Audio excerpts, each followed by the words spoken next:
Welcome to The Explainer. Today, we're diving into the science of weight loss. And I've got to warn you, some of the stuff we're about to cover, it might just blow your mind. It definitely goes against pretty much everything we've ever been told. So, let's get into it and see what the science actually says. Okay, let's just jump right in with a statement that is, well, it's pretty wild. Exercise plays zero role in weight loss. Yeah, you heard that right. I know what you're probably thinking, because I thought the exact same thing. How on earth can that be true? It just sounds completely backwards, doesn't it? But to really understand that bombshell of a statement, we've got to first get a handle on the sheer size of the problem we're up against. And trust me, this isn't about fitting into a smaller pair of jeans. We're talking about a full-blown global health emergency. All right, Section 1, a global health crisis. And I'm not being dramatic here. This is a massive health epidemic that's touching billions, literally billions of people all over the world. So get this, the world has about 8 billion people, right? Well, a staggering 4.5 billion of them are considered either overweight or obese. Just let that sink in. That is more than half of all the people on the entire planet. And this isn't just a problem in Western countries. In fact, it's hitting developing nations hard too. Take urban India, for example. 1 out of every 2 men there is classified as overweight or obese. 1 in 2. That's huge. And look, this is so much more than a cosmetic thing. We're talking serious, life-threatening consequences. Obesity is the #2 cause of cancer, second only to smoking. It's tied directly to a whole list of nasty stuff. Heart failure, liver disease, type 2 diabetes, infertility. The list just goes on and on. Okay, so that's the scale of the problem. Now Section 2, the energy inside of things. To really get a grip on weight, we have to go back to basics, like high school physics basics. The one and only rule that matters here is something called energy balance. It really is that simple. It's just energy in versus energy out. If you put more energy into your body than your body uses, well, you're going to gain weight. That's it. It's a law of physics. It's not a debate. And how do we measure that energy in? With a word you hear all the time, the calorie. And honestly, people overcomplicate this. A calorie isn't some magical, evil diet thing. It's just a unit of energy. Specifically, the energy it takes to heat 1 gram of water by 1 degree Celsius. But, and this is a big but, where you get your calories from matters a lot. Just look at this breakdown. You can see right away how packed with energy fat is. 9 calories for every single gram. That's more than double what you get from protein or carbs. And hey, look at alcohol, sneaking in right there near the top. Kind of makes you think, right? All right, so that's energy in. Pretty straightforward. Now for Section 3, the energy outside of the equation.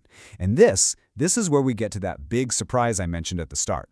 Most of us, when we think burning calories or energy out, we immediately think about hitting the gym, right? Going for a run, lifting weights. But just look at this chart. Look at that tiny little sliver for exercise. It's maybe 5% on a good day. The vast majority of the calories you burn every day have almost nothing to do with deliberate exercise. It's kind of crazy. So, what's the biggest piece of the pie? It's your basal metabolic rate, or BMR. This is the energy your body burns just to, well, stay alive. It's your heart beating, your lungs breathing, your brain firing, basically just keeping the lights on. And it accounts for a whopping 60% of your daily burn. Okay, next up we have NEAT. That stands for Non-Exercise Activity Thermogenesis. It's a fancy term for all the little subconscious movements you do all day. You know, fidgeting with a pen, walking to the kitchen, tapping your foot, all that stuff. And you might not think it's much, but it all adds up to a pretty big chunk, about 25%. And last but not least, you've got TEF, the thermic effect of food. And yeah, you heard that right. Your body actually has to burn calories just to digest the food you eat. It's like a little metabolic tax. And here's a pro tip, protein costs the most energy to break down, so you get a little extra burn every time you eat it. Okay, so we've busted the myth that exercise is the key. So, what is the key? That brings us to Section 4, building a practical plan that's actually based on the science we just talked about. It's really a 5-step process, and none of it is magic. First, you've got to find your starting point, your total daily energy expenditure, or TDEE. Second, you create a small, manageable calorie deficit from that number. We're not talking about starvation here. Third, and this is crucial, you have to track what you eat, honestly.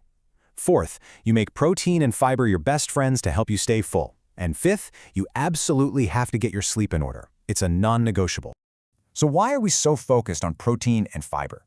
It's really simple. They are your secret weapons for fighting off hunger. They take longer to digest, so they keep you feeling full and satisfied for way longer. And that makes sticking to that calorie deficit, well, not so miserable. And please, please do not sleep on, well, sleep. It's a game changer. When you're sleep deprived, it messes with your hunger hormones in a big way. Ghrelin, the I'm hungry hormone, goes up. Leptin, the I'm full hormone, goes down. The result, you end up craving junk and can easily eat hundreds of extra calories without even realizing it.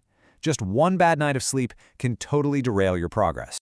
All right, Section 5, winning the long game. Because let's be real, losing weight is one thing, but keeping it off for good, that is a whole different ballgame. You can really think of this in two totally different phases. Phase 1, losing the weight, is mostly just a math problem. It's calories in, calories out.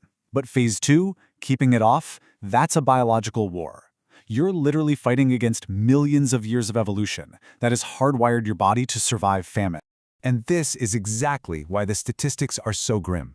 A shocking 95% of people who lose a lot of weight, they gain it all back, and sometimes even more, within just 3 years. 95%. It's not a failure of willpower, it's a failure to understand the biology. See, your body doesn't know you're trying to look good for the beach. It thinks you're starving. So it launches this powerful counterattack.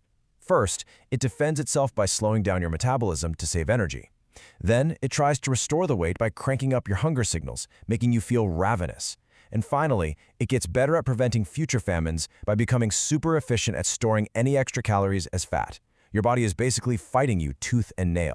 So this really brings us to the most important question you can ask yourself. Knowing all of this now, understanding how your body is designed to fight back, is your current approach just a temporary tactic, like a crash diet?